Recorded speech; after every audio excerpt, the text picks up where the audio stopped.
ஒரு பயங்கரவாத ஒரு ஆதரவாளர் விஜயின் அருகிலே இருக்கிறார். அவங்க எல்லா கட்சியிலையும் ஒவ்வொரு இடத்துல இம்ப்ளான்ட் ஒரு ஆளை வச்சிருக்கிறாங்க. இதற்கு இந்த கட்சிகள் எல்லாம் பலியாகின்றன அப்படிங்கிறத நம்ம கன்சர்ன். ஓட்டுக்காக நீங்கள் என்னதான் வேஷம் போட்டாலும் அந்த மன்சூர் காஸ்மி சொல்றது மார்க்கத்தின் அடிப்படையில் தான் நாங்கள் வாக்களிப்போம். இது போன்ற பட்டியல் சமூகத்துக்கு எதிராக இந்த முஸ்லீம்கள் செயல்படுறாங்க. இது எங்கேயோ ஒன்று உத்தரப்பிரதேசத்தில் நடந்திருந்தா குரல் கொடுக்கக்கூடிய திருமா பக்கத்தில் இருக்கிற வேலூரில் அது நடந்திருக்கு. இப்போது வேற ஏதாவது கண்டன அறிக்கை கொடுத்துருக்கிறாரா? கிறிஸ்டியானிட்டியை எப்படி பரப்புறது? அதுக்கப்புறம் ஒய் வி நீட் திஸ் மார்க்கம், அதாவது அது சப்ஸ்டான்ஷியேட் பண்றாங்க. எதுக்கு இதை ஸ்ப்ரெட் பண்ணோம்? இது இந்த மதம் இப்பொழுது தேவை, அதற்காகத்தான் இதை நம்ம ஸ்ப்ரெட் பண்ணோம் அப்படின்னு 2 தலைப்புல எவ்வளவு ஒரு தைரியம் இருந்தா இது போல சைன் வாங்குறாங்க. இது குற்றம், அதற்கு தண்டனைக்குரிய குற்றம், அதனால இவர்கள் கைது செய்யப்பட வேண்டும் அப்படின்னா இத்தனை நேரம் விருகம்பாக்கம் எம்எல்ஏ விக்ரமராஜோட பையன் அவரை நீங்கள் கைது பண்ணிருக்கீங்க. திமுக ஒரு விஷயத்தை இப்போ பாலம் கட்டுறாங்கன்னு பார்க்குறப்ப இன்ஃப்ராஸ்ட்ரக்சர் டெவலப்மெண்ட் டிஎம்கேல சூப்பராக பண்ணியிருக்காங்க அப்படின்னா அந்த கான்ட்ராக்ட் யாருக்கு கொடுத்துருக்கா, கட்டிங் எவ்வளோ போயிருக்கு, எல்லாம் நம்ம யோசிக்கணும்.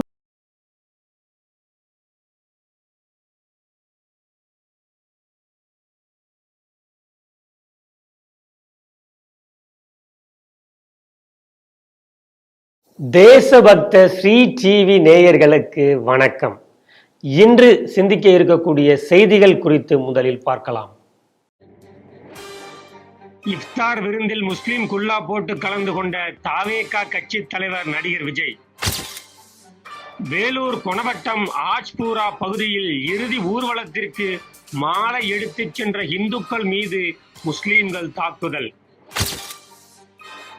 சென்னை பல்கலையில் கிறிஸ்தவ மதம் பரப்புதல் குறித்த சொற்பொழிவு, கண்டனத்திற்கு பின் நிகழ்ச்சி வாபஸ். பாஜகவினர் அரசு பள்ளி மாணவர்களிடம் சம கல்வி கையெழுத்து பிரச்சாரம் செய்ததை அடுத்து கைது. திண்டுக்கல் மாநகராட்சி நடுநிலைப்பள்ளி உடைந்து விழும் அவலம். கோயம்புத்தூரில் காலாவதியான மருந்து திராவிட மாடல் சாதனை. ஸ்ரீ டிவியின் உண்மை நின்றிட வேண்டும் என்ற உரத்த சிந்தனையோடு நான் உங்கள் பாஸ்கரன். இன்றைய செய்திகள் குறித்து சிந்திக்க நம்மோடு அரங்கத்தில் இணைந்திருப்பவர் மூத்த அரசியல் விமர்சகர் திரு ராஜேஷ் ராவ் அவர்களை ஸ்ரீ டிவி நேயர்கள் சார்பாக நிதியை வரவேற்கிறேன். வணக்கம் சார். வணக்கம் பாஸ்கரன்.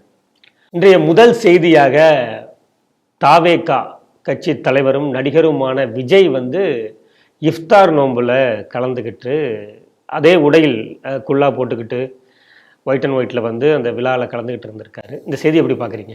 ஒரே குட்டையில் ஊறிய மட்டை அப்படின்னு சொல்றது தமிழக அரசியலை பொறுத்தவரை இந்த செக்குலர் அப்படிங்கிற ஒரு விஷயத்தில் எல்லாருமே ஒன்றாகணும். அது ஒன்றாகிறதுல ஒரு ஈஸியான வழி என்னென்னா இஃப்தார் நோன்பு விழாவில் கலந்துக்கிறது அப்படிங்கிறது தான். அதற்கு முன்னேற்பாடாக 2 நாட்கள் அந்த ஈவெண்ட்டுக்காக எப்படியெல்லாம் நடந்தது, அதை ஒவ்வொரு டிவி சேனலும் எப்படி காட்டிக்கிட்டு இருந்தாங்க. எத்தனை பேர் வரப்போகிறாங்க, எவ்வளவு பிரியாணி எவ்வளோ செய்கிறாங்க, எவ்வளவு கறி இதில் போட போகிறாங்க. அவர் முதல் முறையாக கீழே அமர்ந்து கொண்டு நோன்பு திறக்க போகிறார் அப்படின்னு இல்லாத ஐப்பெல்லாம் கிரியேட் பண்ணாங்க அவர் பக்கம். இன்னொன்று, அவருக்கு இப்பொழுதும் கவர்மெண்ட்டு செக்யூரிட்டி கொடுக்குற அந்த விஷயங்கள்லாம் ஒரு பக்கம் இருந்தால் கூட இப்போது வரைக்கும் அவர் பவுன்சர்கள் மத்தியில் தான் வந்துக்கிட்டு இருக்கார் அப்படிங்கிற அவங்க கருப்பு உடையில் வந்த பவுன்சர்கள், பெண்களும் அதில் வராங்க, ஆண்களும் அந்த பவுன்சர்கள் இருக்கக்கூடிய அந்த விஷயம், அதுக்கு ஒரு ஹைப்பு. ஏதோ எஸ்பிஜி செக்யூரிட்டி மாதிரி அதுக்கு ஒரு பில்டப் ஒன்று கொடுத்தாங்க. பிறகு அந்த நோன்பு விழாவில் அவர் வந்துட்டார். அதில் தம்பனையெல்லாம் போட்டிருக்காங்க சில பிரைவேட் சேனல். கதவை திறந்ததும் ஆச்சரியம், வெள்ளை வேஷ்டி, தலையிலே குல்லாவோடு இறங்கிய விஜய் அப்படின்லாம். பட் அதுக்கப்புறம் இமாம்கள்லாம் அவரை வரவேற்றுட்டு போகிறாங்க.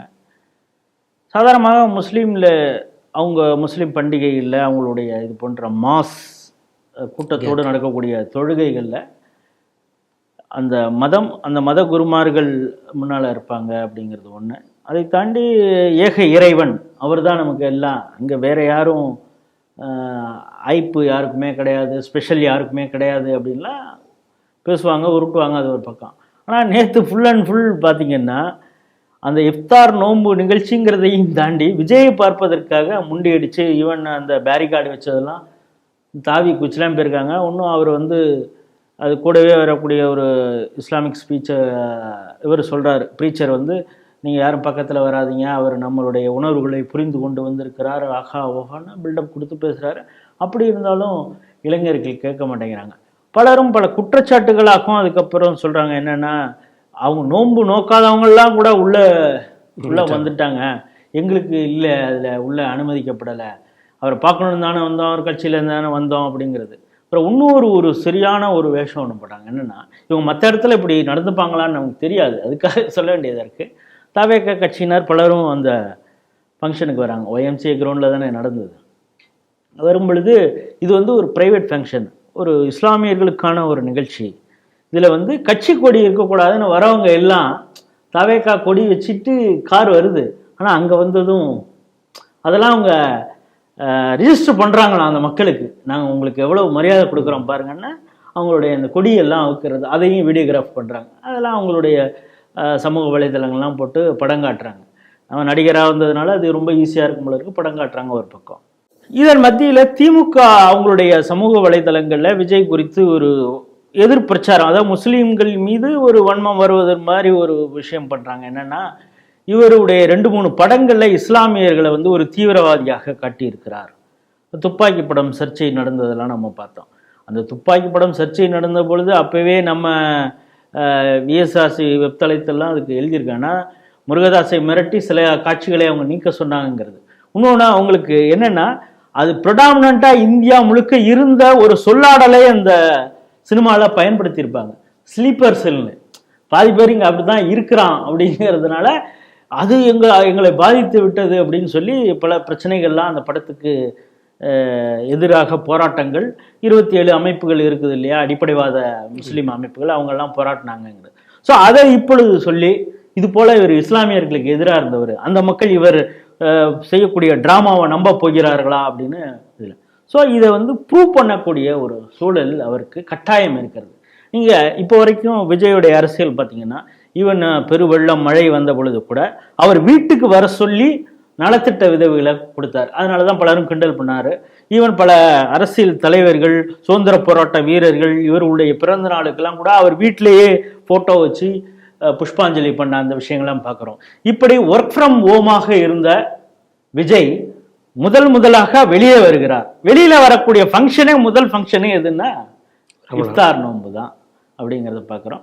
இது குறித்து மூத்த பத்திரிகையாளர் மணி இங்கே செக்குலர் இருக்கக்கூடிய அரசியல் கட்சிகள் இஃப்தார் நோம்பில் கலந்துக்கிறத பெரிய செக்குலர் விஷயமாகவும், அதே நேரத்தில் விநாயகர் சதுர்த்தி ஊர்வலத்திலேயோ அம்மனுக்கு கூழ் அறுக்கிறதுலையோ கலந்துக்கிறதுல உங்களுக்கு கஷ்டமாக இருக்கும் அப்படின்னு கொஞ்சம் உண்மையை சொல்லிட்டாரு. உடனே அவர் மீது இப்பொழுது திமுகவினர் விழுந்து பாராட்டுறாங்கங்கிறது ஒரு பக்கம். நம்ம இதில் என்ன பார்க்குறோம்னா, எந்த ஒரு அரசியல் கட்சியுமே நாளைக்கு இஃப்தார் நோம்புல பாஜகவினர் கலந்து கொண்டா உங்க வாய் இப்படித்தான் பேசுமா அப்படின்னு யாராவது கேட்பாங்க. அவர்களுக்கும் இதுதான், நீங்க எங்கேயுமே போய் நடிக்க வேண்டிய தேவையில்லை. இப்போ உங்களுடைய தலைவராக நீங்க பார்க்கக்கூடிய நரேந்திர மோடி இருக்கிறார். அவர் இந்து மதத்தை சார்ந்தவர். அவர் எல்லா ரிலீஜனுக்கும் மரியாதை கொடுக்கிறார் ஒரு பக்கம், இந்து கோயில் அந்த விஷயங்கள்ல அவர் கலந்துக்கிறார் ஒரு பக்கம். ஏன்னா அவரை பொறுத்தளவு என்னன்னா, நான் வேஷம் போட விரும்பலை. என்னன்னா, குஜராத் கலவரம் நடந்தது, அதற்கு பிறகு இஸ்லாமியர்கள் எல்லாம் பாஜகவிற்கு எதிராக இருக்கிறார்கள், இந்துக்களுக்கு எதிராக அந்த பிரச்சாரம் வந்தது. அப்போ ஒரு உண்ணாவிரதம் மாதிரி இருந்து அதுக்கான ஒரு ஈவெண்ட் ஒன்று நடத்தினார். அந்த நேரத்தில் இஸ்லாமியர்கள் அவர் மீது குல்லா போட வந்த பொழுது அதை அவர் தடுத்தார். அதை அவர் தவறாக நினைக்கல. அது என்னன்னா, நான் அப்படி ஒரு வேஷம் போட விரும்பலை அப்படின்னு. அதே நேரத்தில் லாலு பிரசாத்தோ நிதிஷ்குமார் அவர்களை இப்போ வேணா அவர் என்டிஏல இருக்கலாம், இப்படி சந்திரபாபு நாயுடு என்டிஏல இருக்கலாம், ஆனால் இவர்களெல்லாம் பல நேரங்கள் வேஷம் கட்டியிருக்கிறார்கள் அப்படிங்கிறது நம்ம சேர்த்து பார்க்கணும். காரணம், நம்ம இப்படி ஒரு வேஷம் போட்டால் நமக்கு ஓட்டு போடுவார்கள் அப்படின்னு. பாஜகவை பொறுத்தவரை நாம் சொல்லுவது தான், நீங்கள் என்னதான் இப்படி வேஷம் போட்டாலும், ஈவன் அண்ணாமலை அவர்கள் பனிமய மாதா ஆலயத்திற்கு, சர்ச்சுக்கு, ஆலயம் சொல்றது சர்ச்சுக்கு போகும்பொழுது அதையும் நம்ம டிவியில விமர்சித்து தான் பேசணும். அதனால இதுல அவங்க கலந்துட்டாங்க. பாஜகனா நீங்க உங்க வாய் என்ன பேசும் அப்படின்னா அவர்களுக்கும் அதே தான். இப்பொழுது ஒரு நிர்பந்தத்தை ஏற்படுத்துகிறார். இப்ப விஜயும் வந்த பிறகு வேற வழி இல்லாமல் நாளைக்கு பாஜகவே இந்த நிகழ்ச்சியில கலந்து கொள்ளுமா அப்படிங்கிற ஒரு சந்தேகம் ஒரு பக்கம் வரலாம். நமக்கு இதுல என்ன ஒரு கன்சர்ன் அப்படின்னா, குறிப்பாக இந்த விஜய் கலந்து கொண்டதுல அவர் எல்லா அரசியல் கட்சியும், ஏன் இப்ப நான் காலையில சாகர் அப்படிங்கிற நோன்பு தொடங்கி வைக்கிறது அதுல நான் கலந்துக்கிறேன், அதுக்கப்புறம் இஃப்தார் முடிவு வைக்கிற அந்த நிகழ்ச்சியில கலந்துக்கிறேன் அப்படின்னு சொல்லிட்டு ஏதோ ஒரு இஸ்லாமிய குரு பயான் கொடுக்கறது மாதிரி தினமும் விடுதலை சிறுத்தைகளுடைய தலைவர் திருமாவளவன் பேசிட்டு வரதை பார்க்கலாம். இது ஒரு பக்கம். நமக்கு இதில் என்ன கன்சர்ன்னா, விஜயோட அருகிலே ஒருத்தவர் வந்து உட்காந்துருக்காரு அந்த நோன்பு நோக்கிற அந்த இஃப்தார் இதில். அவர் பேர் என்னன்னா மன்சூர் காஸ்மி. இந்த மன்சூர் காஸ்மி யார் அப்படிங்கிறத புரிஞ்சுக்கிட்டீங்கன்னா, இவர்கள் யார் கையில் இப்போ சிக்க தயாராகி விட்டார்கள் அப்படிங்கிறது தான். ஏன்னா ஆதவ் அர்ஜுனாவுக்கு இதெல்லாம் தெரியுதா அப்படின்னு தெரியல. ஆதவ் அர்ஜுனா வந்து புதிதாக ஏதோ அம்பேத்கரை மக்களிடம் கொண்டு செல்வதற்காக ஒரு புறப்பட்ட ஒரு இளைஞர் போல தன்னை உருவப்படுத்தி பேசிட்டு வர்றார். இந்த மன்சூர் காஸ்மி ஒரு இடத்துல பயான்ல சொல்றார் என்னன்னா, இந்துத்துவ அமைப்புகள் தமிழகத்துல, குறிப்பாக இந்து முன்னணி, RSS போன்ற அமைப்புகள் வெவ்வேறு காலகட்டங்களில் வெவ்வேறு ஜாதியினரை தலைவராக கொண்டு அவர்களை தங்களை ஸ்ட்ரென்தன் பண்ணிக்கிறாங்க. நாடார் சமூகத்தை சார்ந்த ஒருத்தரை இந்து முன்னணி தலைவராக கொடுத்து சவுத்தில் வந்து அவங்கள ஸ்ட்ரென்தன் பண்ணிக்கிட்டாங்க. அதே போல் பாஜகவில் அந்த சாதியை சார்ந்தவர்களை மாநில தலைவராக போட்டு ஸ்ட்ரென்தன் பண்ணுறதுக்கான ஒரு விஷயத்தை பண்ணுறாங்க. அதுக்கப்புறம் தலித்துகளை அந்த கட்சியில் சேர்த்து பல விஷயங்களை செய்கிறாங்க அப்படின்னு சொல்லிட்டு ஒரு விஷயம் சொல்கிறாரு. பல இடங்களில் பார்த்தீங்கன்னா இந்த தலித்துகளை வந்து கூலிக்கு வேலை செய்கிறது மாதிரி பண்ணுறாங்க. பல நேரங்களில் வீட்டை எங்கேயோ ஒரு இடத்த கொளுத்திட்டு அவன் பக்கத்தில் இருக்கிற மசூதியில் வந்து உட்காந்துட்டு அங்கே வந்து மலம் கழிச்சு விட்டு சாராயத்தெல்லாம் குடிச்சிட்டு போகிறான் அப்படின்னு சொல்லிட்டு அவர் என்ன சொல்கிறாரு, இதெல்லாம் வேற ஜாதிக்காரன் செய்ய மாட்டான், அவர்கள் செய்கிறார்கள், அவர்களை இந்த RSS பயன்படுத்துது அப்படின்னு ஒரு பொய்யான விஷயத்தை அவர் சொல்கிறார். அதையும் சொல்லி இந்த RSS சொல்கிறதுக்காக சொன்னால் கூட பட்டியல் சமூகத்தை அவர் கேவலப்படுத்தி இருக்கிறார் அங்க. அப்படிப்பட்ட நபர் தான் இப்பொழுது விஜய் பக்கத்துல, ஏன்னா அப்ப ஆதவ் அர்ஜுனா அங்கதானே இருக்காரு, விஜய் பக்கத்துல அந்த மன்சூர் காஸ்மி இருக்கிறார். அதை விட அவர் ஒரு 5 வருடங்களுக்கு முன்னால் அவர் பேசிய காணொளிகள்லாம் இப்பொழுதும் இருக்குது. அதுல குறிப்பாக அவர் என்ன சொல்றாருன்னா, எப்படி வாக்குரிமை தேசத்தின் பாதுகாப்பு அப்படிங்கிற ஒரு லெக்சர் ஒன்று கொடுக்குறார். அதாவது சென்னையில் இருக்கக்கூடிய மெகா மஸ்ஜித் அதோடைய அந்த பள்ளிவாசலுக்கு தலைவராக இருக்கக்கூடியவர் தான் இந்த மன்சூர் காஸ்மி. அந்த வாக்குரிமை தேசத்தின் பாதுகாப்பு, ஏன் பாஜகவுக்கு ஓட்டு போடக்கூடாதுங்கிறது தான் அவருடைய அந்த கான்செப்ட். அதுல ஒரு மிக தெளிவாக ஒரு விஷயம் சொல்றார். இப்ப எதுக்காக நீங்க கேட்டீங்க, நீங்க யோசிச்சிருப்பீங்களா, நாளைக்கு பாஜகவும் இது போல இஃப்தார் நோம்பிலே கலந்து கொண்டால் அவர்களை நீங்க பிரச்சனைனா என்ன சார் நீங்க ஏன் இவ்வளவு இந்துத்துவ வெறி பிடிச்சு இருக்கீங்க அப்படின்னு நீங்க கேட்கலாம். அதுக்கு காரணமும் இந்த மன்சூர் காஸ்மி தான். அவர் என்ன சொல்றாருன்னா, மார்க்கத்தின் அடிப்படையிலே ஓட்டளிக்க வேண்டும், இதுதான் நமக்கு சரியா சொல்லுது அப்படின்னா. இப்ப விஜய் அந்த நோன்பு நோக்க வராரு, அவருக்கு பின்னால் இளைஞர்கள் பட்டாளம் இருக்கிறது, ஏன் இஸ்லாமிய இளைஞர்களே அவருக்கு ரசிகர்களாக இருக்கலாம். ஆனா நம்முடைய ஷரியா ஒவ்வொரு காலகட்டத்திலும் யாருக்கு ஓட்டு போடணும்னு நம்ம சொல்லுவோம். அந்த மார்க்கத்தின் அடிப்படையில் தான் நீ ஓட்டு போடணுமே தவிர உனக்கு பிடிச்ச கட்சியோ, நீ இந்த கட்சியில இருக்கன்னா அந்த கட்சிக்கு நீ ஓட்டு போட முடியாது, மார்க்கம் அதை விட பெரியது அப்படிங்கிறத இந்த மன்சூர் காஸ்மி பேசி இருக்கிறார். ஒரு ஜனநாயகத்துல மத ரீதியாகத்தான் ஓட்டு போட வேண்டும் அப்படின்னு சொன்னவரை பக்கத்துல வச்சிருக்கிறவர் விஜய். இப்ப இவர் தான் இந்த மாற்றத்தை, அவர் என்ன சொல்றாரு, கொள்கை வழிகாட்டி எங்களுக்கு பெரியார் அப்படிங்கிறாரு. அந்த கொள்கை வழிகாட்டி பெரியார் கடைசி நேரத்துல, ஆரம்பத்துல இஸ்லாமியர்களை அவர் எப்படி விமர்சிச்சார், கடைசி கட்டத்துல எப்படி அவர் பின்வாங்கினார் அப்படிங்கிறதெல்லாம் பார்க்குறோம். அது போல அந்த எப்பொழுது நீங்க வந்து ஈவேராவை கொள்கை வழிகாட்டி அப்படின்னு வச்சிருக்கீங்களோ அப்பவே உங்களுக்கு மிகப்பெரிய குழப்பம் இருக்கு, நீங்கள் இந்துக்களை கேவலப்படுத்துவீர்கள் அப்படிங்கிற ஒரு சூழல் தான் இப்பொழுது தெரிகிறது இவருடைய அரசியல் முன்னெடுப்பை பார்க்கும் பொழுது. இவர் வந்து ஒரு ஜிகாதி ஆதரவாளர் இந்த மன்சூர் காஸ்மி. இவரை வந்து அருகில் வைத்து கொண்டு தான் இந்த இஃப்தார் பண்டிகையை இவர்கள் கொண்டாடி இருக்கிறார்கள். அதுக்கப்புறம் அந்த இஃப்தார் பண்டிகையில் என்னென்னலாம் நடந்தது, சாப்பாடை வேஸ்ட் பண்ணாங்க, ஒரு ஒழுங்கினமாக நடந்தது, அது பற்றிலாம் பல வீடியோக்கள். திமுகவுக்கு கொஞ்சம் ஆதரவாக போடணுமேன்னு பல நியூஸ் சேனல்கள் அதையும் ட்ரெண்ட் ஒரு பக்கம் பண்ணிட்டு இருக்காங்க. நமகளுடைய கன்சர்ன் வந்து ஒரு பயங்கரவாத ஒரு ஆதரவாளர் விஜயின் அருகிலே இருக்கிறார். அவங்க எல்லா கட்சியிலையும் ஒவ்வொரு இடத்துல இம்ப்ளான்ட் ஒரு ஆளை வச்சிருக்கிறாங்க, இதற்கு இந்த கட்சிகள் எல்லாம் பலியாகின்றன அப்படிங்கிறத நம்ம கன்சர்ன். ஓட்டுக்காக நீங்க என்னதான் வேஷம் போட்டாலும் அந்த மன்சூர் காஸ்மி சொல்றது மார்க்கத்தின் அடிப்படையில் தான் நாங்கள் வாக்களிப்போம்னு. ஆனாலும் இதை தெரிந்த பிறகும் இந்த அரசியல் கட்சிகள் ஏன் பகல் வேஷம் போடுகிறார்கள் அப்படிங்கிறது தான் நம்முடைய கேள்வியாக இருக்குது. கடைசியா ஒன்று, இந்த ஒர்க் ஃப்ரம் ஹோம்ல இருந்த விஜய் இஃப்தார் பண்டிகையில் கலந்து கொண்டார். ஆனால் நம்ம இது சொல்லதான் வேண்டி இருக்கிறது, சொல்லாமல் இருக்கணும்னு நினச்சேன்னு தான் சொல்லணும். அவர் சார்ந்த ஒரு சாதின்னு ஒன்று இருக்குது. என்னதான் இருந்தாலும் விஜய் அவர் கிறிஸ்துவரா இந்துவா அப்படிங்கிற ஒரு குழப்பம் இருந்தாலும், என்னதான் இருந்தாலும் அவர் நம்ம சாதி அப்படின்னு ஒரு சிலர் அவருக்கு அந்த ரீதியிலே ஆதரவு கொடுக்கலாம் என்று நினைப்பவர்களுக்காக இந்த விஷயம் சொல்கிறேன். அவர் தைப்பூசம், அவர் சார்ந்த சமுதாய மக்கள் சைவத்தின் மீது மிகுந்த பற்று கொண்டவர்கள், சிவனின் மீதும் முருகனின் மீதும். தைப்பூசத்திற்கு வாழ்த்து சொல்லாத விஜய் முதலாக பனையூர் வீட்டிலிருந்து வெளியே வந்து அவர் கொண்டாடிய விழா இஃப்தார் நோன்பு அப்படிங்கிறதுலேருந்தே இவர் எப்படிப்பட்ட அரசியலை முன்னெடுக்க போகிறார், எப்படி உங்கள் சமுதாயத்தையே ஏமாற்றப் போகிறார், பலிகடா ஆக்கப் போகிறார் அப்படிங்கிறதும் இந்த அரசியல் நகர்வுல நமக்கு தெரியும். அடுத்த செய்தியாக வேலூர் மாவட்டம் கொணவட்டம் ஆச்புரா அப்படிங்கிற பகுதி. அந்த பகுதியில் ஒரு ஆட்டோ ஸ்டாண்ட் இருந்திருக்கு. அந்த ஆட்டோ ஸ்டாண்டில் இருக்கக்கூடிய ஒரு உறுப்பினர் ஒருவர் வீட்டில் ஒரு மரண செய்தி. அப்போ அங்கே இருக்கக்கூடிய நிர்வாகிகள் உறுப்பினர்கள் எல்லாருமா சேர்ந்து மரியாதை செலுத்துவதற்காக தாரை தப்பட்டை எல்லாம் ரெடி பண்ணிட்டு மாலை எடுத்துக்கிட்டு அந்த வீதி வழியாக போகிறாங்க. அப்போது வந்த 2 இஸ்லாமியர்கள் வந்து இந்த ஏரியாவில் நீ வந்து அந்த பறையெல்லாம் அடிக்கக்கூடாது, கொட்டெல்லாம் அடிச்சுட்டு வரக்கூடாது அப்படின்னு சொல்லிட்டு போயிடுறாங்க. இவர்களும் நிறுத்தி விடுவதாக தான் ஒரு அந்த காணொலியில் அடிபட்டவர் காணொலியில் சொல்கிறாரு. மீண்டும் சிலர் வந்து இவர்கள் மீது தாக்குதலை நடத்தியிருக்கிறதா அவங்க பதிவு பண்ணியிருக்காங்க. இப்போ மருத்துவமனையில் வந்து அவங்க அனுமதிக்கப்பட்டிருக்காங்க. இந்த செய்தி எப்படி பார்க்குறீங்க? நமக்கு ஆச்சரியம் இல்லை.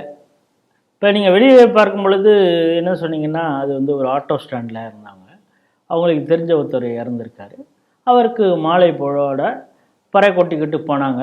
அதை வந்து இஸ்லாமியர்கள் எதிர்த்தார்கள். இதுதான் நம்ம வெளியில் பார்க்கும் பொழுது செய்தி.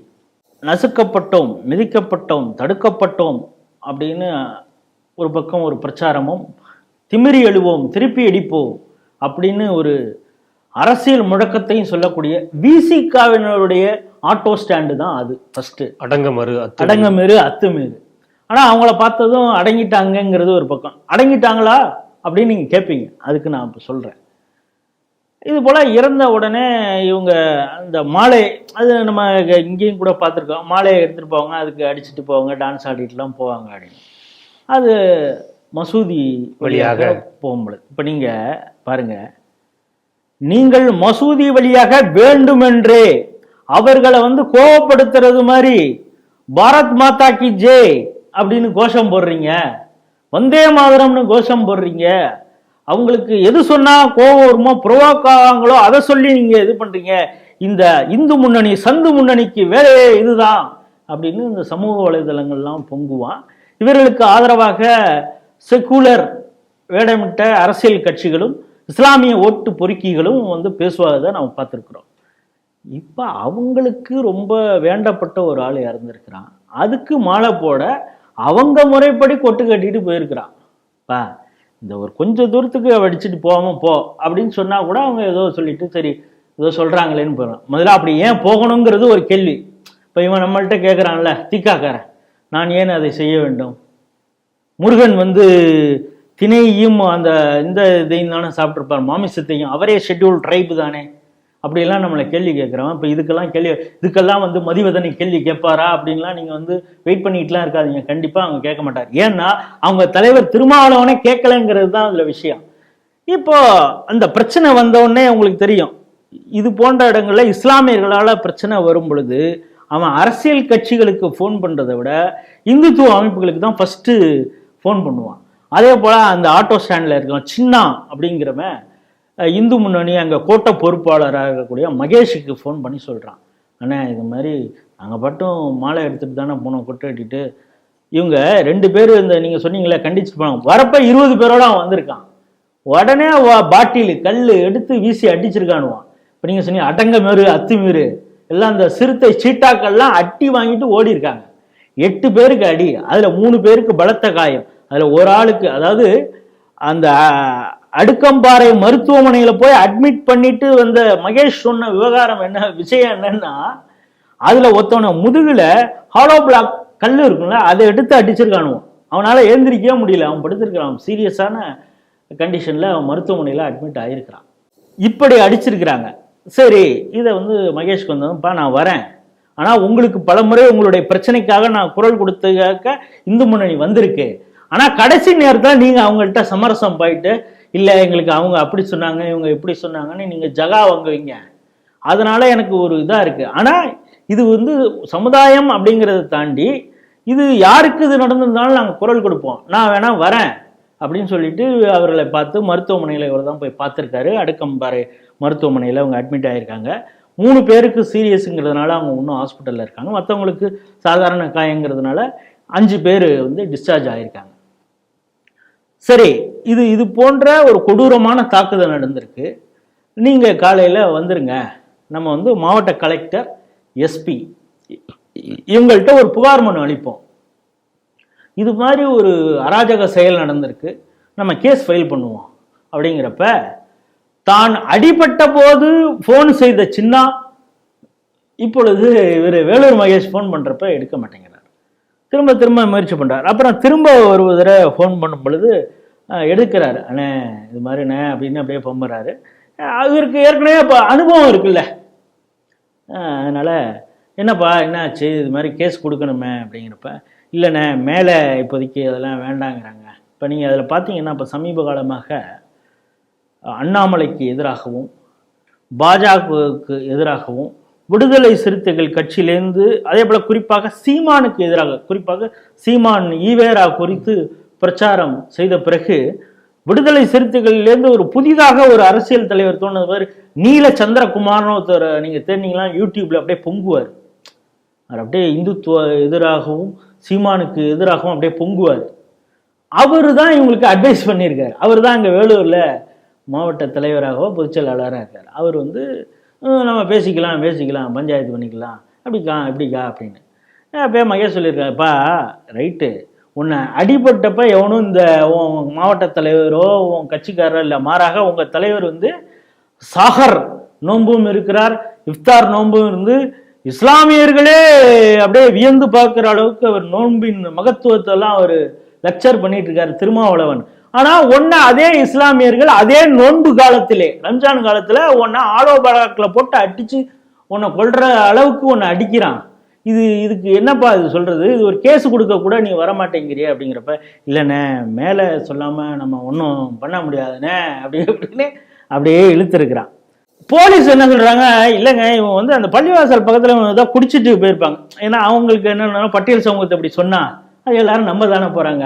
இன்னொன்று, இந்த இஸ்லாமியர்களை வைத்து அங்கே இருக்கக்கூடிய போலீஸ்காரர்களும் எதுவும் பண்ணிட முடியாது அப்படிங்கிறது அவங்களுக்கும் ஒரு ஹிஸ்ட்ரி இருக்கு. ஆம்பூர் கலவரம்லாம் அவங்க கனவுக்கு வந்துட்டு போகும், நினைவுக்கு வந்துட்டு போகும். அதனால இது சரி, எதுக்கே இவ்வளவு நீட்டி முளைக்கி சொல்றேன், அவங்க ஏதோ பண்ணிட்டாங்க, அங்கே இஸ்லாமியர்களை அடிச்சுட்டாங்க, அவங்களுக்குள்ளார சமாதானமா இதை வச்சு இந்து முன்னணி வந்து நீங்க இந்து முன்னணியோ இந்துத்துவ அமைப்புகளோ அரசியல் பண்ணலாம்னு நினைக்கிறீங்களா அப்படின்னு உங்க மனசுல ஓடுது. எனக்கு தெரியுது. நம்மளுடைய இந்து முன்னோடைய ஆவணப்படம் நம்ம அடிக்கடி சொல்லியிருக்கோம். அந்த ஆவணப்படம் எங்க அப்படின்னா, அந்த ஆவணப்படத்தை போட்டால் உடனே கம்யூனிட்டி ஸ்டாண்டர்ட்ல நம்மளை காலி பண்ணிடுவாங்கிறது ஒரு பக்கம். அந்த ஆவணப்படத்தில் ஒரு வீடியோ நம்ம போட்டிருப்போம். வேலூரில் இதே இடத்துல நீங்கள் என்ன ஆஷிபுரம், அது ஏதோ நார்த் இந்தியா பேர் மாதிரி இருக்குது அந்த ஏரியாவே வேலூர். அது பட்டியல் சமூகத்தினர் அதிகமாக இருக்கக்கூடிய பகுதி. அங்கே இஸ்லாமியர்களுக்கு அவங்களுடைய மசூதி இருக்குது. இதே ஆஷிபுரால ஆட்டோ ஓட்டிய சிவகுமாருங்கிற ஒரு நபர், அவர் ஒன்றுமே சொல்ல, ஒரு முஸ்லீம் பொண்ணு அந்த ஆட்டோவில் இறங்கியிருக்கு, ஏதோ பேசியிருக்காரு. அங்கே இருக்கக்கூடிய இளைஞர்கள் அந்த முஸ்லீம் பொண்ணுக்கு இவன் ஏதோ நூல் விடுறதா நினச்சிக்கிட்டு ஆட்டோவில் வந்து இறங்கினா அவன் ஏதாவது பேச காசு வாங்குறதுக்கோ எதுக்கோ ஒன்று பேச தானே செய்வான். அவர்கள் மீது இவன் வந்து வலை போடுறதுக்கு ஏதோ பண்ணுறான் அப்படின்னு சொல்லிட்டு அவன்கிட்ட ஆர்கியூ பண்ணுறாங்க. அவன் அப்படியெல்லாம் இல்லைன்னு பேசுகிறான். You won't believe a cold blood murder. என்னென்னா, உங்களுக்கு அந்த ஆட்டோவில் பேட்ரி இருக்கும் தெரியுங்களே, பெருசாக இருக்கும், இந்த எக்ஸைட் பேட்டரி. அந்த பேட்டரி எடுத்து அவனுடைய ஆண்குறி பகுதியிலே தூக்கி போட்டு அடித்து செதைச்சி கொண்டாங்க. அப்பொழுதும் இந்த சீட்டாக்கள் நீங்கள் சொல்ல திமிரி எழு, திருப்பி அடி, அட்டங்கமறு, அத்துமீறு, யாரும் குரல் கொடுக்கல. இதே இந்து முன்னணியுடைய மகேஷ் தான் குரல் கொடுத்தார். அப்பொழுதும் இந்த போலீஸ் அப்பொழுதும் அப்படியே பொம்மாத்து வேலை காட்டினாங்க. இந்த நடவடிக்கை இல்லை. தொடர்ச்சியாக இந்து முன்னணியுடைய போராட்டத்திற்கு அடிப்படையில் வேறு வழி இல்லாமல் அந்த கேஸ் நடந்தது, விசாரணை நடந்தது. கிட்டத்தட்ட 8-9 பேர் கைது செய்யப்பட்டார்கள். குற்றவாளிகளுக்கு தண்டனை. அதை விட பிசிஆர் கேஸ் போட்டு அந்த குடும்பத்திற்கு இந்த பிசிஆர் கேஸ் போட்டால் சில பணங்கள் வரும், அதே நேரத்தில் இவர் கொலையும் செய்யப்பட்டிருக்கிறாங்க வைத்து அந்த இழப்பீடை வாங்கி கொடுத்ததே இந்து முன்னணி. அந்த இறந்த சிவகுமாருடைய சகோதரர் இப்பொழுதும் இந்து முன்னணிகிட்ட அப்பப்போ டச்சில் இருக்கார், அவர் பேசுகிறார். நான் என்ன சொல்கிறேன், ஏற்கனவே நடந்த அந்த கொலை அங்கே இப்பொழுது மீண்டும் அந்த பட்டியல் சமூகத்திற்கு எதிராக முஸ்லீம்கள் தாக்குதல் நடத்தியிருக்காங்க. இதைத்தான் இந்து முன்னணி அப்பொழுதே ஒரு புத்தகம் வெளியிட்டது, மாறாத முஸ்லீம் மனோபாவம் அப்படின்னு.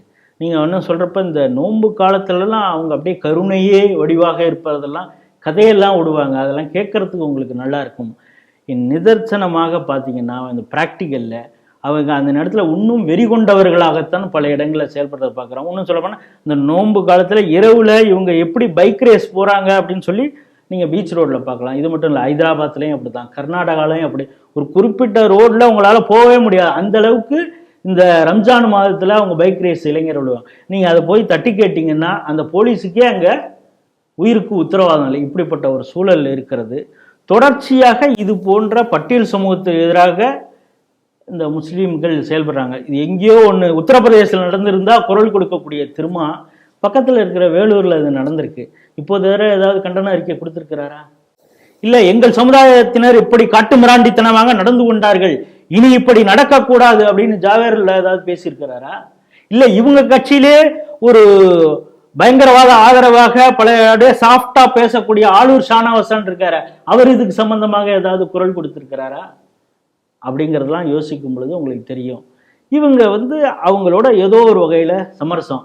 அவன் கூலி கொடுக்குறான்பா, அவன் சில நேரத்தில் அடிப்பான்பா, அதை கேட்டுக்கப்பா அப்படின்னு ஒரு பகடைக்காயாக சமுதாயத்தை இந்த விசிக பயன்படுத்துகிறது அப்படிங்கிறது இந்த செய்தியில மிக தெளிவாக தெரிகிறது. அடுத்த செய்தியாக மெட்ராஸ் யூனிவர்சிட்டியில் இருக்கக்கூடிய ஒரு faculty, department of ancient history and archaeology, அந்த துறை சார்ந்த அசிஸ்டன்ட் ப்ரொஃபஸர் சுந்தர்ராஜன் அப்படிங்கக்கூடியவர் ஒரு லெக்சரை ஒன்று ஆர்கனைஸ் பண்ணுறாரு. 14/3/25 மார்ச்சில் நடைபெறக்கூடிய ஒரு லெக்சர். அதுக்கான அந்த நோட்டிஃபிகேஷன்லாம் எல்லாருக்கும் வருது. அது சுப்பிரமணிய ஐயர் என்டோமெண்ட் லெக்சர்னு அதுக்கு பேர். அது பெங்களூரில் இருக்கக்கூடிய ஒரு சிவில் இன்ஜினியர் வராரு, அவர் பெயர் சிவக்குமார்னு பெயர். அது என்ன தலைப்புல அவங்க வச்சிருக்காங்க, இருக்கக்கூடிய ஒரு இந்து பெயர்ல இருக்கிறார், இந்து பெயரில் இருக்கக்கூடியவர். ஆமா, என்ன தலைப்புல வச்சிருக்காங்க அப்படின்னா, how to spread Christianity in India, why do we need this மார்க்கம் அப்படிங்கக்கூடிய தலைப்புல அந்த ஈவெண்ட்டை ஆர்கனைஸ் பண்ணியிருக்காங்க. இது பேசு பொருளானது. பல்வேறு தரப்பிலிருந்தும் இதற்கு எதிர்ப்பு தெரிவிச்சிருக்காங்க. இது ஆளுநரின் பார்வைக்குமே இது போயிருக்கு. இப்போ ஒரு ரீசெண்டாக என்ன நோட்டிஃபிகேஷன் வந்திருக்குன்னா, கல்லூரியில் இருக்கக்கூடிய ரெஜிஸ்ட்ராரே இது எங்களுடைய அனுமதி இல்லாமல் இது ஏற்பாடு செய்யப்பட்டது, அதனால இதை கேன்சல் பண்ணுறோம் அப்படின்னு சொல்லிட்டு ஆளுநருக்குமே இதை தகவல் கொடுத்துருக்காங்க. இந்த செய்தி எப்படி பார்க்குறீங்க? அதாவது காமெடியாக ஒரு விஷயம், சீரியஸாகவும் இதை பார்க்கணும். ரிஜிஸ்ட்ராருக்கு என்ன லெக்சர் நடக்குது அந்த யூனிவர்சிட்டியிலேனே தெரியல அப்படின்னு அவர் சொல்கிறத நம்ம நம்பணும் ஃபஸ்ட்டு. அது காமெடிங்கிறது சொன்னது எனக்கு தெரியாமலே அது நடந்தது. ஹைதராபாத்லேருந்து ஒரு லெக்சருக்கு கூப்பிடுவாங்களாம் ஒருத்தர் இன்ஜினியரை. இங்கே 14ஆம் தேதி 2 மணிலேருந்து 5 மணி வரைக்கும் அந்த ஈவெண்ட்டை நடக்குமா. அந்த department ancient history and archaeology அந்த டிபார்ட்மெண்ட் தான் நடத்துது. அப்படி இப்போ எனக்கு என்னென்னா, அந்த ரிஜிஸ்ட்ராருக்கு அப்படி ஒரு டிபார்ட்மெண்ட்டாவது இருக்குது அப்படின்னு தெரியுதான்னு தெரில. ஒன்று, இது மாதிரி ஒரு சென்சிட்டிவ் சப்ஜெக்ட்ல ஒரு சிம்போசியமோ இல்லை ஒரு லெக்சரோ நடக்குது, அதுவும் ரிஜிஸ்ட்ராருடைய அனுமதி இல்லாமல் நடத்துதுன்னா இமிடியட்டா அந்த ரிஜிஸ்ட்ரார் என்ன பண்ணணும்? அது யார் கண்டக்ட் பண்ணாங்களோ அவரை மீது துறை ரீதியான நடவடிக்கை எடுக்கணுமா இல்லையா? ஃபர்ஸ்ட் ஒரு மெமோ கொடுத்துட்டு டெம்பரரி சஸ்பெண்டுங்க, எங்களுக்கு தெரியாமல் நீங்கள் இது மாதிரி ஒரு லெக்சர் நடத்துவீங்க, அது இப்போ கவர்னர் வரைக்கும் புகார் போயிருக்குது, என் தலை உருளுது, நாட்டில் எவ்வளவு பிரச்சனை இருக்குது, ஒரு கம்யூனல் ஹார்மனிக்கே நீங்கள் ஊர் விளைவிக்கிறீங்க, எவ்வளவு மோசமான ஒரு வேலையை நீங்கள் செய்திருக்கீங்க அப்படின்னு சொல்லி அந்த டிபார்ட்மெண்ட்டு ஹெச்ஓடி, இது யார் இந்த இதை சிம்போசியம் இந்த லெக்சரை கண்டக்ட் பண்ணானோ அவன் யாரோ அவனை இத்தனை நேரம் சஸ்பெண்ட் பண்ணியிருக்குமா பண்ணியிருக்க கூடாதா? உங்களுக்கு கிறிஸ்டியன்னு ஒரு வேலை கிடைச்ச உடனே இதாண்டா சான்ஸ்ன்னு உளுந்து புறான்றீங்கள. இந்த சேனலுடைய வேலையே இதுதான். எப்போ முஸ்லீம் இஷ்யூ கிடைக்கும், எப்போ கிறிஸ்டியன் இஷ்யூ கிடைக்கும் அப்படின்னு பார்த்துக்கிட்டே இருப்பானோ போல இருக்குன்னு வெள்ளிக்கிழமை வெறியர்கள் இப்பொழுது வந்து நமக்கு கமெண்ட் போடுவாங்க. அது ஒரு பக்கம். ஐஐடி மெட்ராஸில் ஒரு சயின்ஸ் அந்த இதில் பகவத்கீதை அது எப்படி சயின்ஸ் சொல்லுது, அதோடைய மேலாண்மை எப்படி இருக்குது, அதை வந்து ஒரு கரிக்குலமாக சேர்க்கக்கூடிய அந்த ஒன்று வந்தும் பொழுது எப்படியெல்லாம் உளுந்து புறாண்டாங்க தெரியுமில்ல. திருமாவளவன் எங்கே, திகாவினர் எங்கே, திமுகவினர் எங்கே, அதையும் தாண்டி இவர்களுக்காக வேட்டை நாய்களாக குழைக்கக்கூடிய மீடியாக்கள் இருக்க எவ்வளவு டிபேட்.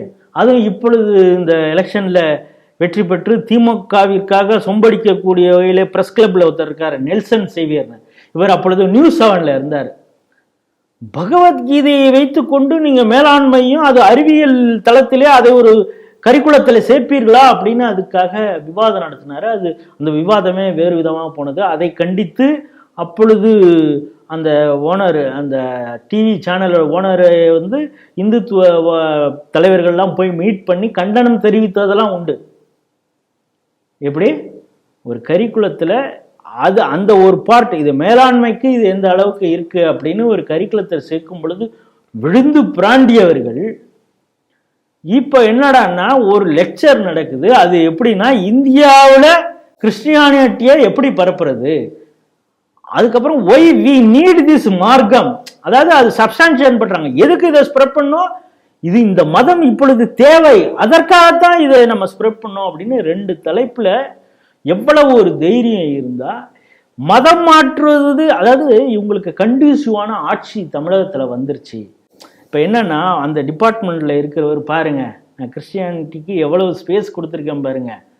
இப்பொழுது சிறுபான்மையினர் வாரிய தலைவராக இருக்கிறவர் லயோலா காலேஜில் இருந்தவர்.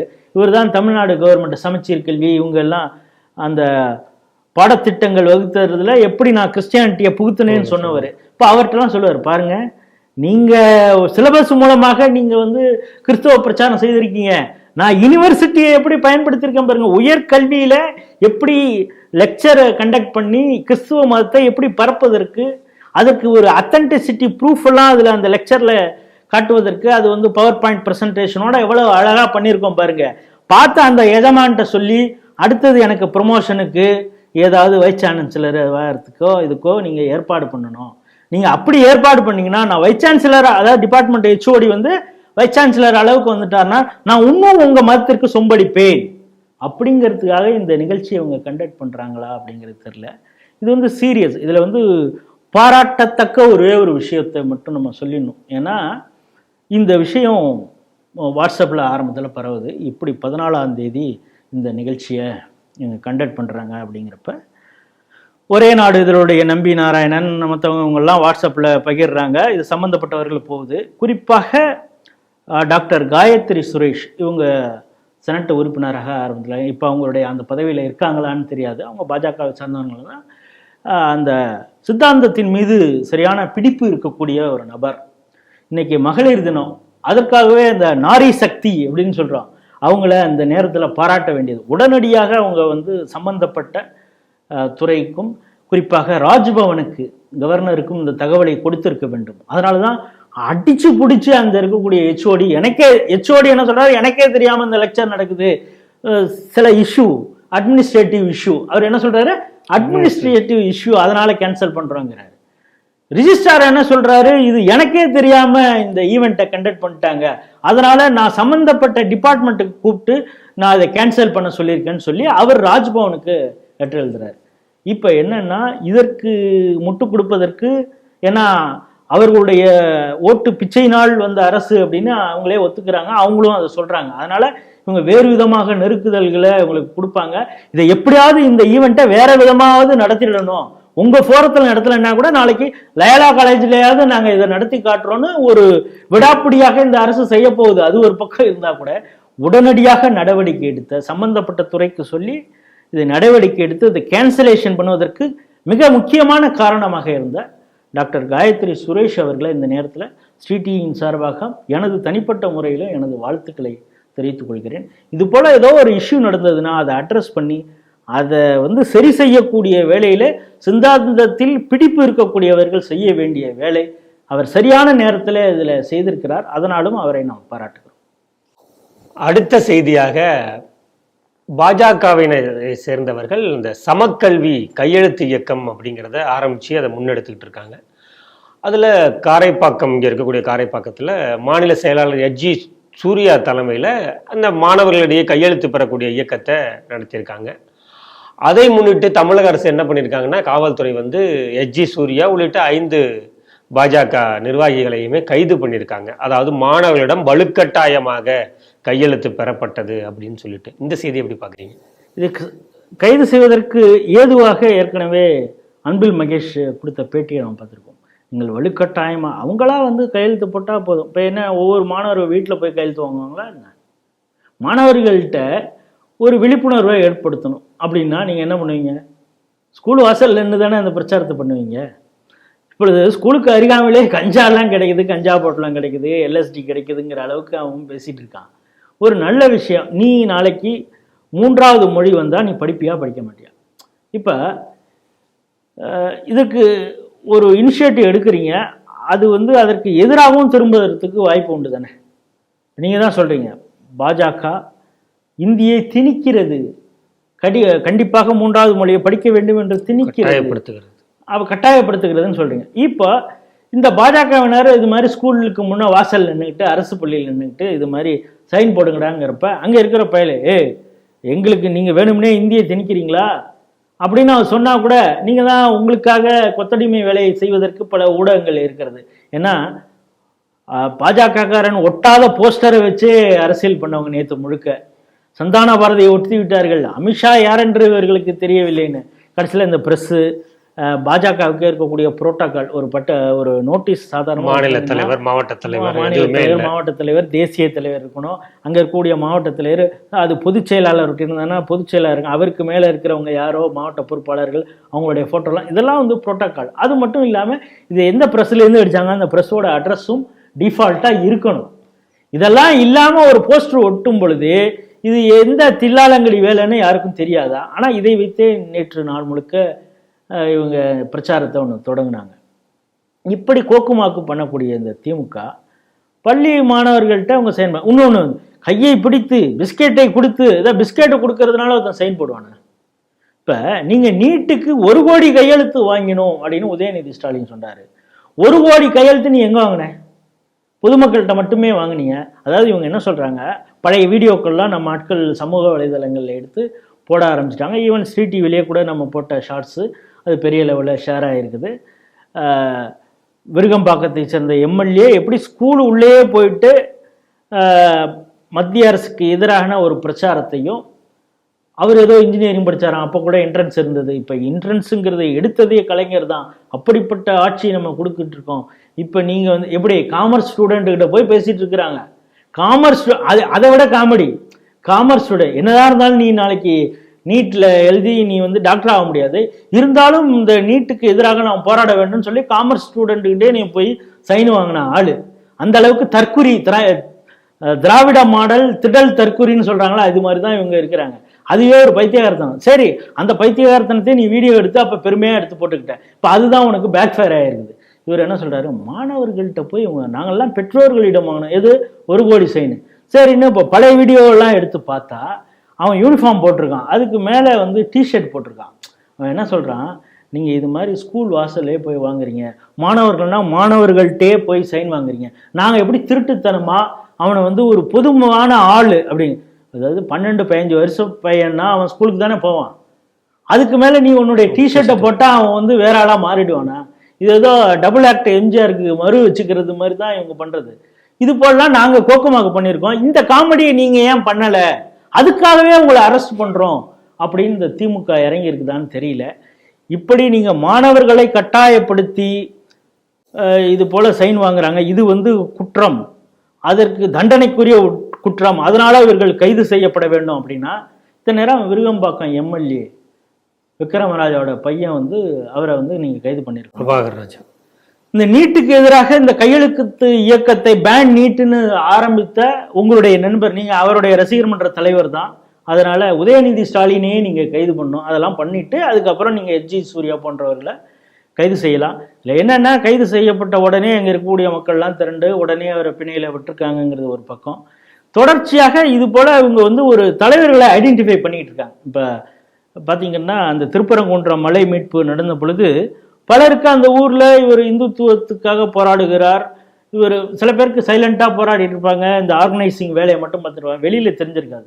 இப்போ இந்த ப்ரிவென்டிவ் அரெஸ்ட்டும் பண்ணுறப்போ, ஓ நம்ம பக்கத்து வீட்டுக்காரு இவர் அவ்வளோ பெரிய ஆளா, இவருக்கு வீட்டு வாசலில் 3 போலீஸ் நிற்கிறாங்களே, இவர் வெளியில் போகக்கூடாதுன்னு அப்படின்னு ஒரு 600 பேரை இது மாதிரி பண்ணி வச்சுருந்தாங்க. அப்போ தான் மக்களுக்கே புரிஞ்சு, ஓ நம்ம இவர் ஏதோ சாதாரணமாக பார்த்து சிரித்து பேசிகிட்டு இருப்பார், சாதாரண ஆள் நினச்சோம், இவருக்கு 3-4 போலீஸ் எல்லாம் இன்னும் தடுக்கிறாங்களே அப்படிங்கிறப்ப இவர் பெரிய தலைவர் போல இருக்கு அப்படின்னு புரிஞ்சுட்டாங்க.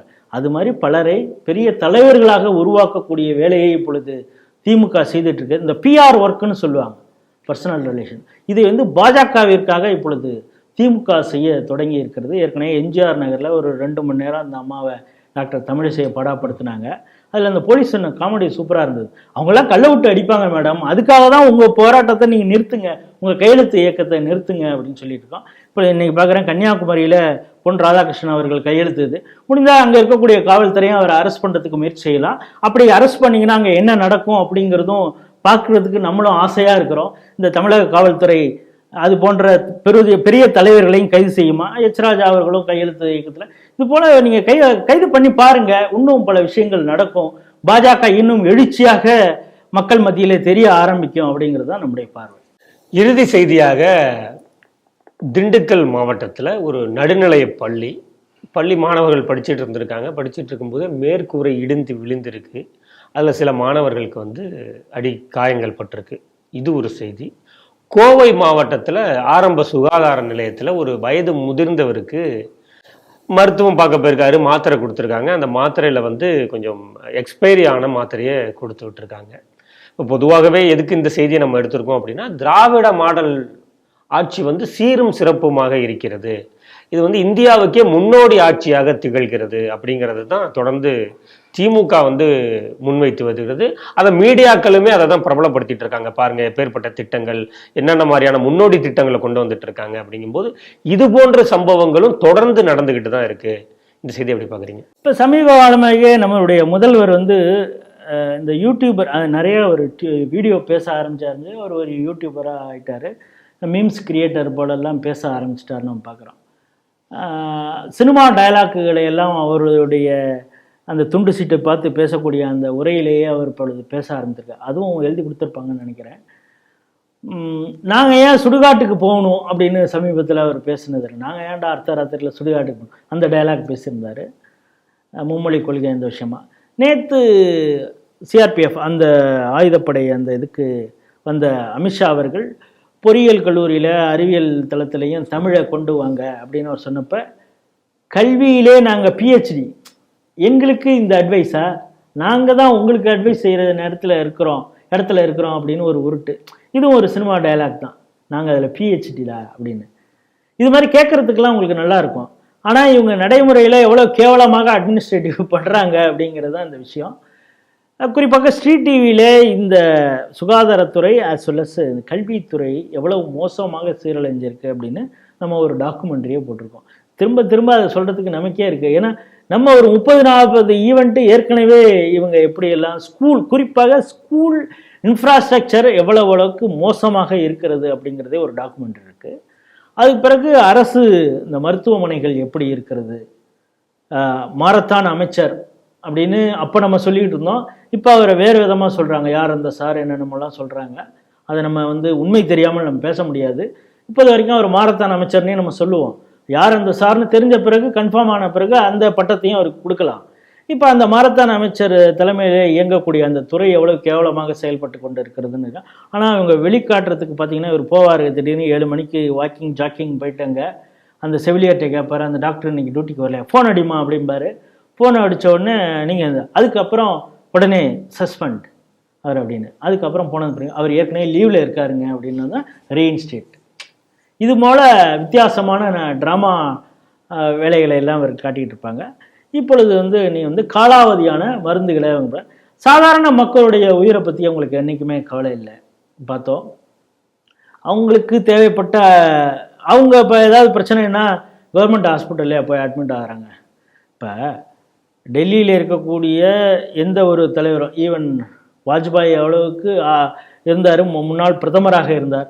அவருக்கு ட்ரீட்மெண்ட்டே எங்கே எடுத்தாங்க? எய்ம்ஸில் தான் எடுத்தாங்க. பல அரசியல் கட்சி தலைவர்கள் எய்ம்ஸில் தான் ட்ரீட்மெண்ட். எய்ம்ஸுங்கிறது என்ன, மத்திய அரசு இருக்கக்கூடிய ஒரு அரசு நிறுவனம் தான், மருத்துவக் கல்லூரி தான் அது. அங்கே தான் ட்ரீட்மெண்ட் எடுத்துக்கிறான். இவங்க அது மாதிரி ஏதாவது ராஜீவ்காந்தி ஹாஸ்பிட்டலில் அது இப்பொழுதே வந்து ஒரு ஒட்டுறுப்புக்காக மிக சிறப்பான, இந்தியாவிலேயே முதல் முறையாக ஒரு கவர்மெண்ட் ஹாஸ்பிட்டலில் நடந்த ஒரு சர்ஜரி அப்படின்லாம் பெருமை. நம்ம அதில் வந்து மாற்று கருத்து இல்லை. கவர்மெண்ட் ஹாஸ்பிட்டலில் இருக்கிற doctors they are well equipped. Surgery experience அவ்வளவு, நாலேஜ் அவ்வளவு. ஆனால் அங்கே இருக்கக்கூடிய இன்ஃப்ராஸ்ட்ரக்சர் வந்து அதை அவர்களுக்கு செய்வதற்கு வாய்ப்பு தருகிறதா அப்படிங்கிறத ஒரு கேள்வி இருக்குது. அவருக்கு எப்படிப்பட்ட அந்த பணி சுமைகள் இருக்கிறது, எவ்வளோ பிஜி ஸ்டூடெண்ட்ஸ் வந்து இறந்து போயிருக்காங்க, பணிச்சுமையினால் எப்படி இறந்துருக்காங்கங்கிற ஒரு டேட்டாவே தனியாக கிடைக்குது தமிழகத்தில். அது ஒரு இப்பொழுது இந்த மருந்துகள் வந்து காலாவதியாக இருக்குது. ஏற்கனவே வந்து தேவையில்லாத உபகரணங்கள் வந்து ப்ரொக்யூர் பண்ணி வச்சுருக்காங்க. இதே நம்ம செய்திகள் சிந்தனையில் பேசியிருக்கோம். அது தேவையே இல்லை, ஆனால் எதுக்கு வாங்கி வச்சுருக்காங்க, இதனால் அந்த டிஎம்எஸ்க்கு எவ்வளவு நஷ்டம் அப்படிங்கிறத இதே செய்திகள் சிந்தனையில் பேசியிருக்கோம். இப்போ பார்த்தீங்கன்னா சமீபத்தில் இவங்க படம் போட்டு காட்டுறது என்னென்னா, அது வந்து ஒரு ஸ்டிக்கர் தான். ஏற்கனவே பிரதான் மந்திரி ஜன் ஔஷதி, அந்த குறைந்த விலையில் கிடைக்கக்கூடிய மக்கள் மருந்தகம், அதை பார்த்து முதல்வர் மருந்தகம்னு இங்கே ஒரு ஸ்டிக்கர் ஒட்டி இது பண்ணாங்க. ஆரம்பத்தில் இதுக்காக பொதுமக்களிடமிருந்து அழைப்பு பெற்ற ஏழாம் நிறைய பேர் எடுக்க வருவாங்க, ப்ரைவேட் பிளேயர்ஸ் அப்படின்னு பார்த்தாங்க. பெரிய அளவு யாரும் இன்ட்ரெஸ்ட் காட்டல. இப்போ இது கூடுதல் நிதி சுமையை ஏற்படுத்துவதற்காக கோஆப்ரேட்டிவ், இந்த காமதேனு இது மாதிரி கோஆப்ரேட்டிவ் இருக்கு இல்லையா, அவங்களுக்கு அழுத்தம் கொடுத்து நீங்கள் தான் இப்போ 1000 மருந்தகங்களை தொடங்க வேண்டும்னு சொல்லியிருக்காங்க. இப்போ அதில் வந்து பார்த்தீங்கன்னா 70%, 80% விலை குறைவாக மருந்துகள், எல்லாம் ஸ்டாலின் அரசின் சாதனைகள். நேற்று ஒருத்தர் மருந்து வாங்கி தனது சோஷியல் மீடியா பக்கத்தில், குறிப்பாக சர்க்கரை நோய்க்கான இந்த மருந்து போட்டு 2 அட்டை, அதாவது ஜன் ஔஷதியிலே வாங்கின அந்த மருந்துடைய விலையையும் முதல்வர் மருந்தகத்தில் வாங்கினா கிட்டத்தட்ட 5 ரூபா டிஃப்ரென்ஸ் இருக்குது. இப்பொழுதும் பிரதமர் நரேந்திர மோடிக்காக அந்த இருக்கிற மக்கள் மருந்தகத்தில் விலை குறைவாக இருக்குது அப்படிங்கிறது அவருடைய பதிவாக இருக்கிறது. ஆகவே நீங்கள் என்னதான் ஸ்டிக்கர் ஓட்டினாலும் மக்களுக்கு நம்ம எவ்வளவோ பாவம் செஞ்சிட்டு இருக்கோம், ஏதாவது ஒரு அந்த பாவத்தை போக்குவதற்காக ஏதாவது ஒன்று செய்யலாம் அப்படின்னு நீங்கள் தொடங்கினா கூட அதுலேயும் நீங்கள் உங்களால் எஸ்டாப்ளிஷ் ஆக முடியல. அந்த திருட்டுத்தனத்திலேருந்து முழுசாக நீங்கள் வரும். நம்ம வந்து இந்த மக்கள் மருந்தகம் நீங்கள் தொடங்கி இருப்பதற்கு பின்னணியே என்ன அப்படிங்கிறதே இப்போ ரிசர்ச் பண்ணணும். இவங்க திமுக வந்து ஒரு விஷயத்தை இப்போ பாலம் கட்டுறாங்கன்னு பார்க்குறப்ப இன்ஃப்ராஸ்ட்ரக்சர் டெவலப்மெண்ட்டாக டிஎம்கேல சூப்பராக பண்ணியிருக்காங்க அப்படின்னா அந்த கான்ட்ராக்ட் யாருக்கு கொடுத்துருக்கா, கட்டிங் எவ்வளோ போயிருக்கு, எல்லாம் நம்ம யோசிக்கணும். ஏதோ அவங்க வந்து மக்களுக்காக இதை பண்ணியிருக்காங்களே அப்படின்னு நீங்கள் எந்த நேரத்திலும் சந்தோஷப்படக்கூடாது. இப்போ கிளாம்பாக்கத்தில் வந்த உடனே எதுக்கு பஸ் ஸ்டாண்ட் மாற்றுறாங்க, அதை சுற்றி இங்கே எவ்வளவு இடங்கள் வாங்கியிருக்காங்க, யார் வாங்கியிருக்கா, யார் பேர்லாம் இது வாங்கியிருக்கு. மத்திய அரசு கேட்காமல கூட இவங்க தான் பரந்தூர் விமான நிலையம் அந்த இடத்த வந்து கண்டிப்பாக அங்கே வர வேண்டும்னு இவங்க முயற்சிடுவாங்க. அந்த பரந்தூருக்கு அருகாமையில் இருக்கக்கூடிய இடங்கள், ஃபார்ம் ஹவுஸ் எல்லாம் யாருக்கு இருக்கிறது அப்படின்லாம் பல தகவல்கள் பல பேர் இப்போ சொல்லிட்டு இருக்காங்க. அதனால இவங்க ஒரு விஷயத்தை செய்கிறாங்கன்னா அதுக்கு பின்னாலேயே ஏதாவது ஒன்று இருக்கும். மக்களின் மீது உண்மையான அக்கறை இல்லை. இப்போ நீங்கள் ஸ்கூலில் இந்த பேர் அது இப்போ கட்டிய கட்டடமாக தான் இருக்கும். இப்போ அதே போல் திருவண்ணாமலையில் சின்ன குழந்தைங்க, அங்கன்வாடி குழந்தைங்க லஞ்சு சாப்பிட்டுட்டு இருக்கிறப்ப மேலேருந்து கூரை இருந்து அந்த குழந்தைங்க கதறியதெல்லாம் நம்ம பார்த்தோம். ஆகவே இவங்க வந்து இந்த அரசு பள்ளிக்கு தான் இவங்க வந்து ஆப்ஷன் கொடுக்கக்கூடாது. 3வது லாங்குவேஜ் இவங்க மொழியை வைத்து அரசியல் பண்ணுறாங்களே தவிர இந்த பிஎம் ஸ்ரீங்கிறது என்ன, இன்ஃப்ராஸ்ட்ரக்சர் டெவலப்மெண்ட்டை ஏற்படுத்துறது தான். இப்போ அந்த மொழி அரசியலுக்காக எங்களுக்கு அந்த பணமே வரலன்னா கூட பரவாயில்ல, இந்த அரசு பள்ளி இப்படியே இருந்து அந்த பிள்ளைங்க சாப்பிட்டோம், எங்களுக்கு அந்த இன்ஃப்ராஸ்ட்ரக்சர் டெவலப் பண்ண வேண்டிய அவசியம் கிடையாது, இவன் அவசரப்பட்டோம். இவன் அவசரப்படுறதுக்கு காரணமும் மோடி தானே எங்களால் ஸ்டிக்கர் ஒட்டி அந்த பிரச்சாரத்தை மக்களுக்கு எடுத்துட்டு போக முடியுங்கிற அந்த கட்டமைப்பு எங்களுக்கு இருக்குது அப்படிங்கிற ஒரு திமிரில் இந்த அரசு செயல்படுகிறது. இது 2026 முழுவதுமாக இந்த அரசுடைய மிஸ்மேனேஜ்மெண்ட்டு மக்களிடம் கொண்டு போய் சேர்க்கக்கூடிய கடமை எதிர்க்கட்சிகள் இருக்குது. அதை சரியாக செய்தால் அடுத்த ஆட்சியிலே இவங்க வர முடியாது அப்படிங்கிற ஒரு அச்சத்தை ஏற்படுத்த வேண்டியதும் சமூக ஊடகத்தில் வேலை செய்யக்கூடியவர்களுடைய கடமையும் எதிர்க்கட்சிகளுடைய கடமையும் அப்படிங்கிறது தான் சேர்த்தே பார்க்கணும். இன்றைய 5 செய்திகள் குறித்து தனது ஆக்கப்பூர்வமான கருத்துக்களை நம்மோடு பகிர்ந்து கொண்ட மூத்த அரசியல் விமர்சகர் திரு ராஜேஷ் ராவ் அவர்களுக்கு CTV நேயர்கள் சார்பாக நன்றியை தெரிவித்துக் கொள்கிறேன். நன்றி. வணக்கம். ஜெய்ஹிந்த், ஜெய் ஸ்ரீராம். ஜெய்ஹிந்த், ஜெய் ஸ்ரீராம்.